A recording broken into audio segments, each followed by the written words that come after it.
चंद्र राशि धनु का मासिक राशिफल जुलाई 2024।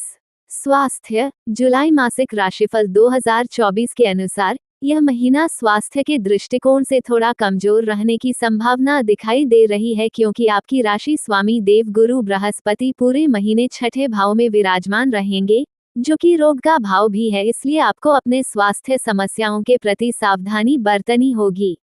लीवर से संबंधित समस्याएं, किडनी से संबंधित रोग और वर्षा जनित समस्याएं जैसे कोलेस्ट्रॉल का बढ़ना आदि समस्याएं आपको परेशान कर सकती है। बुध महाराज महीने की शुरुआत में अष्टम भाव में रहेंगे और शुक्र और सूर्य भी उत्तरार्ध में अष्टम भाव में आ जाएंगे तथा मंगल भी छठे भाव में आ जाएंगे। ये सभी ग्रह आपको स्वास्थ्य समस्याएं दे सकते हैं। आपको किसी प्रकार की चोट लगने, वाहन दुर्घटना की संभावना अथवा शारीरिक समस्याएं हो सकती है, इसलिए आपको सावधान रहना चाहिए और इन समस्याओं के प्रति जागरूक रहना चाहिए। ऐसा करने से और आवश्यक होने पर चिकित्सक से संपर्क करने से आप समस्याओं से काफी हद तक बचाव महसूस कर पाएंगे और एक जीवन बिता पाएंगे। करियर के दृष्टिकोण से यह महीना आपके लिए उतार चढ़ाव से भरा रहने वाला है। नौकरी करने वाले जातकों को कुछ परेशानियों का सामना करना पड़ सकता है। केतु महाराज पूरे महीने आपके दशम भाव में विराजमान रहेंगे, इससे आपको काम में मन कम लगने की स्थिति बनेगी और इसी वजह से आप अपने काम को आज के बजाय कल पर डालने लगे हो। काम में हीला हवाली के चलते गड़बड़ी होने की भी आशंका बढ़ जाएगी और यदि ऐसा होता है तो आपकी नौकरी के लिए कष्टपूर्ण समय हो सकता है और आपको अपने वरिष्ठ अधिकारियों का कोपभाजन भी बनना पड़ सकता है। इसलिए आपको बहुत सावधानी रखनी चाहिए और अपने काम पर ध्यान देना चाहिए। छठे भाव के स्वामी शुक्र महाराज सप्तम भाव में महीने के पूर्वार्ध में विराजमान रहेंगे, जो कुछ हद तक मदद करेंगे, लेकिन 7 जुलाई से आपके अष्टम भाव में चले जाएंगे। ये परिस्थितियां आपकी नौकरी में कुछ परेशानियां दे सकती हैं और आपको नौकरी बदलने का समय आ गया है, ऐसा महसूस हो सकता है। यदि आप व्यापार करते हैं तो महीने का पूर्वार्ध अच्छा रहेगा। शुक्र और सूर्य एक साथ सप्तम भाव में विराजमान रहेंगे और बुध अष्टम भाव में विराजमान होंगे। व्यापार में उन्नति होगी और व्यापारिक संस्थानों से आपका तारतम्य बढ़ेगा। व्यवसाय की साझेदार की मदद से आपके व्यवसाय में उन्नति के योग बनेंगे। सरकारी क्षेत्र से किसी प्रकार का संबंध में बिठाकर आप अपने व्यापार को नई दिशा में उन्नति करने में सफल हो सकते हैं। महीने के अंतराल में व्यापार में कुछ स्थितियों में उतार चढ़ाव आएगा। शुक्र और सूर्य अष्टम भाव में चले जाएंगे और अपने कार्यों में रुकावट का सामना करना पड़ सकता है। आपके दशम भाव के स्वामी बुध महाराज 19 जुलाई को सिंह राशि में आपके नवम भाव में चले जाएंगे, जिससे व्यापार में एक बार फिर से बाहर आ जाएगी। आपको व्यवसाय की यात्राएं करनी पड़ेगी। यात्राएं आपका मनोबल बढ़ाएंगे और आपके व्यापार में सफलता का कारण बनेंगी। प्रेम, विवाह, व्यक्तिगत संबंध जुलाई मासिक राशिफल 2024 के अनुसार यदि आप किसी प्रेम संबंध में हैं, पंचम भाव में मंगल महाराज आपको प्रेम में पागल बना सकते हैं, यानी कि आप अपने प्रियतम के लिए हर कीमत पर कुछ भी करने को तैयार रहेंगे। यह आपके अंदर अधीरता बढ़ाएगा, जिसकी वजह से आप जल्दबाजी में आकर कुछ ना कुछ करना पसंद करेंगे, लेकिन जल्दबाजी में काम बिगड़ जाते हैं और यही आपके साथ भी हो सकता है, जिससे आपको अपने प्रियतम के गुस्से का शिकार होना पड़ सकता है। और यह समय प्रेम में अच्छा होने के बावजूद भी कुछ परेशानियां दे सकता है, इसलिए आपको थोड़ी सी सावधानी रखनी चाहिए। 12 जुलाई को मंगल के छठे भाव में चले जाने से वहां पर बृहस्पति से युवती करने के कारण आपको किसी अच्छे विद्वानों का सहयोग मिलेगा, जो आपको सही मार्गदर्शन करेंगे और अपने प्रेम जीवन को आप एक संतुलित तरीके से आगे बढ़ा पाने में सफल रहेंगे। शनि महाराज की दृष्टि भी मंगल महाराज पर बनी रहेगी, जिससे आपको अपने प्रेम जीवन को संभालना होगा। विवाहित जातकों की बात करें तो सप्तम भाव के स्वामी बुध महाराज महीने के पूर्वार्ध में अष्टम भाव में विराजमान रहेंगे, जो आपके रिश्ते को कुछ परेशानियों में दिखाता है। मंगल की दृष्टि भी बुध पर होगी, जिससे पारिवारिक जीवन में तनाव बढ़ सकता है और जीवन साथी से कहासुनी हो सकती है।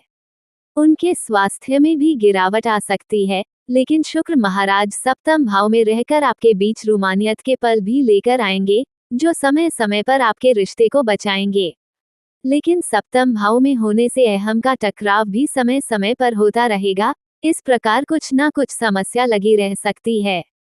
7 जुलाई को सूर्य के अष्टम भाव में बुध के साथ चले जाने से इन समस्याओं में बढ़ोतरी हो सकती है और आपके वैवाहिक जीवन में तनाव और समस्याओं का योग बन सकता है।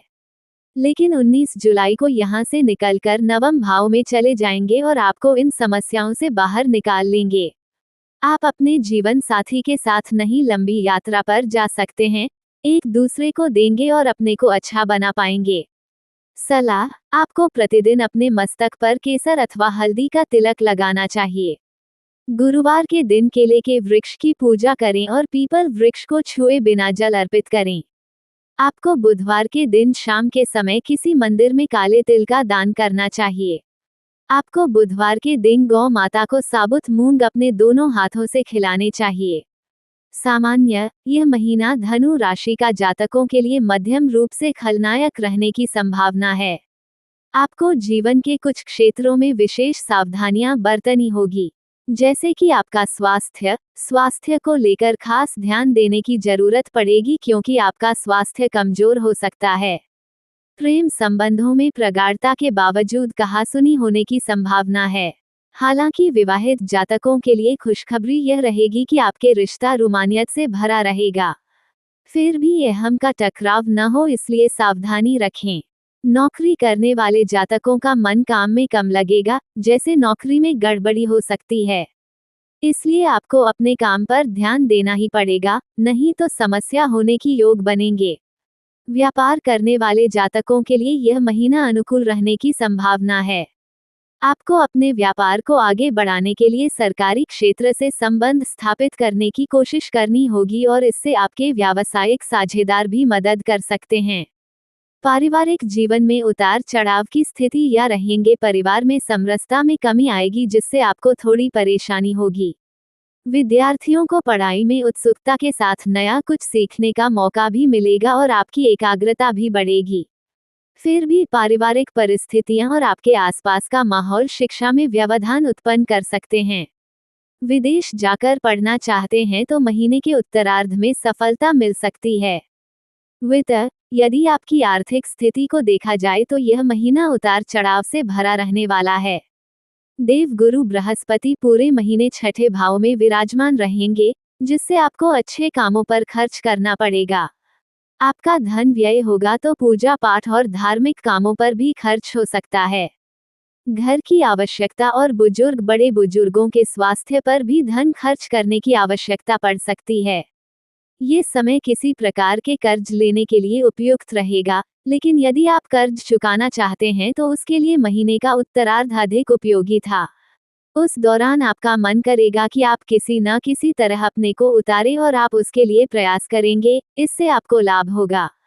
दूसरे भाव के स्वामी शनि महाराज आपके साहस और पराक्रम को बढ़ाएंगे, जिससे आप अपने भुजबल से और प्रयासों के बाद धन लाभ प्राप्त कर सकते हैं। एकादश भाव के स्वामी शुक्र महाराज सप्तम भाव में विराजमान रहेंगे, जिससे जीवन साथी के माध्यम से धन लाभ हो सकता है और व्यापार से भी धन लाभ के योग बनेंगे। लेकिन जीवन साथी के ऊपर आपको धन भी खर्च करना पड़ेगा। शुक्र के अष्टम भाव में चले जाने से अचानक से कुछ धन प्राप्त हो सकता है, लेकिन खर्चे भी बढ़ सकते हैं, इसलिए आपको अपने धन का सही प्रबंधन करने पर ध्यान देना होगा। मित्र एवं परिवार, यह महीना पारिवारिक तौर पर उतार चढ़ाव से भरा रहने की संभावना है। दूसरे भाव के स्वामी शनि महाराज तीसरे भाव में विराजमान रहेंगे, जिससे आप अपने धन को अपने भाई बहनों की आवश्यकता पर भी खर्च कर सकते हैं। उनसे आपके संबंध अच्छे और मधुर बनेंगे, उनका भी सहयोग आपके साथ रहेगा और आपके साहस और पराक्रम के साथ ही बढ़ेंगे। आपको आगे बढ़ने में मदद करेंगे।